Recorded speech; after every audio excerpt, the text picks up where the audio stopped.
Natlan is around the corner, and in this video I will do an analysis on the new standard 5-star selector. I have 2 unique tips you won't find anywhere else. But first I want to recap the rewards we're getting with the patch. Aside from the free standard character, we're getting as always 2 new banners. Mualani on the first phase and Kinich on the second. The first phase, however, will also include Keqing, which is going to be a free character everyone will get. And she will have her own video, but for now, to help us with these banners, we will have 10 free pulls and 1600 premium gems from the anniversary rewards. Travelers coming back, and this is going to be really good for my rusty Claymore only account, will instead enjoy 10 extra pulls thanks to an updated seller reunion. And that's not even all. The Argon Quest will now directly start the Natlan storyline, which will give extra rewards. 500 premium gems if completed within 5.0. The same actually applies to the new story quests, but those will make sure you have enough rewards to level up the character to 60. The rewards are not all. The things I'm excited for the most in this update are the new world level limit increased to 9, which will make boss ascension materials increase, and the ability to dismantle artifacts for a new item that will let you create an artifact of your choosing. You will get to decide main stat, set, and up to 2 substats. This is a total game changer, and I bet my first one will be a Hydro Goblet for Mualani on the new set. But now let's talk about the probably biggest incentive to the patch, the standard 5-star selector. So first things first, you always pick a character if you genuinely just like or want to collect them, no matter who it is. But a good starting question is, do you have Furina and want a healer for her? Jean has seen a great increase in usage thanks to Fontaine, since the combo of being an emo with the Vivi set and healing is perfect for many Furina teams. Jianyun does something very similar while also allowing and greatly buffing plunge attacks, but of course not everyone has her. Healers that are good for Furina tend to either have great buffs, great healing, or a bit of both, and that's exactly Jean, which can also, thanks to the C4, be considered for anemo damage dealers like Wanderer, Xiao, and Heizo. Her C2 is kinda nice, but everything else is pretty much unnecessary. And going back to Jianyun and Furina, they allow this other 1.0 character to shine again. The catch with Diluc is that with this playstyle, Constellations do basically nothing. However, a classic Diluc can still benefit from most of them, but they increase his overall damage by very tiny amounts. This point in his KQM guide about his C6 says it all. It reads, his biggest constellation by far, averages out a 15% damage increase over C0, but that's honestly fair for a day 1 character. Moving on, Tighnari is a great unit that has maybe the most powerful constellations out of the entire standard roster, at least offensively. They might not be incredibly strong on their own, but they all work all the time and don't present weird gimmicks, which happens a lot. If you want to play him at any constellation, his teams have to include electro-field units and preferably single target enemies. Fischl, Yae, Nahida, Kirara, and this kind of teammates are ideal. I would recommend all of his constellation even just to build up to C6. The only bad ones are skill and burst levels.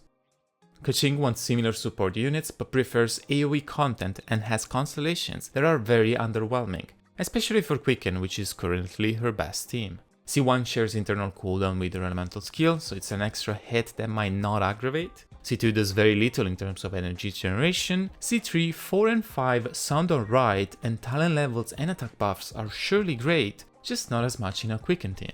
C6 however is perfect for it, as it buffs electro damage.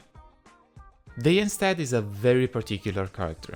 She can either on-field or support characters like Novilet and maybe the upcoming Mualani thanks to her rare elemental application, resistance to interruption, and damage migration. However, a good chunk of her potential is, in my opinion, behind constellations. I wouldn't even try to play a DPS Dehya without at least her C1, which makes HP have a similar value to attack. Her very high energy requirements hinder her builds a lot, but C4 helps. And her overall multipliers are kind of low, and that's where C3 and 6, especially 6, helps a ton. And honestly, even as a support, C2 with the extra duration can be handy, but a big misconception is that her resistance to interruption is tied to her elemental skill, but it's not. It's just a way to activate it. Increasing the duration of the skill does not increase the duration of the resistance to interruption that she provides. That is tied to her Ascension passive. For this and more, Dehya's constellations are a bit harder to justify, but overall she can find a spot in someone's account, given enough love. And even as a Mona main, she's another hard to justify character. Yes, you can do big nukes, but that's very impractical in Abyss. So what about playing her as a support? She offers a ton of damage percentage and her C4 is also 15% crit rate, but this buff's duration is so short that it's really hard to make it work unless all you're trying to do is one big hit. And of course, some less ideal teams, in my opinion, like Ayaka Freeds and similar, can still use her to this day. Freeds makes her buff duration not expire as fast, which is a good incentive. Ayaka counts without Kokomi and a busy Zinchu can definitely upgrade their teams with Mona. The only problem remains how little Hydra she applies off field.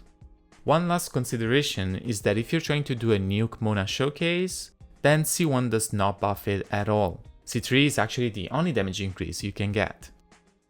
An argument for Qiqi can basically only be done if you don't own her. Her constellations are very bad, but she does have a spot sometimes in Furina teams. All she brings, however, is healing and some sporadic cryo application. But even in that scenario, she's often outperformed by most other healers.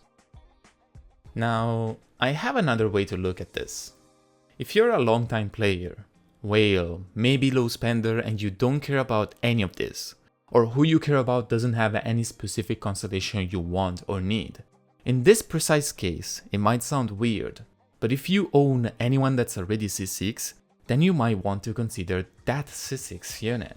This doesn't apply to many, but for those rare cases, doing so will give you basically 5 wishes that you can use for a limited character. I know it's not ideal, but doing reviews in Abyss Out for a long time showed me that you guys are out there, and there are many of you. You level up the characters you like, and nothing will make you level up that Qiqi stuck in the basement. At this point, 5 wishes sound better than something you'll never use. And another thing that of course you gotta keep in mind, and this applies to everyone, especially if we can decide on day 1 which character we want, is to decide as late as possible. If you're pulling Molani on the first phase, or Kinich on the second, or even just doing your 3 standard wishes, those pulls might change the decision for your 5-star selector. I'm personally going for C4 Jean, but only after I pulled Molani, and if I can wait that long, even Kinich, so I'm sure I won't get her twice.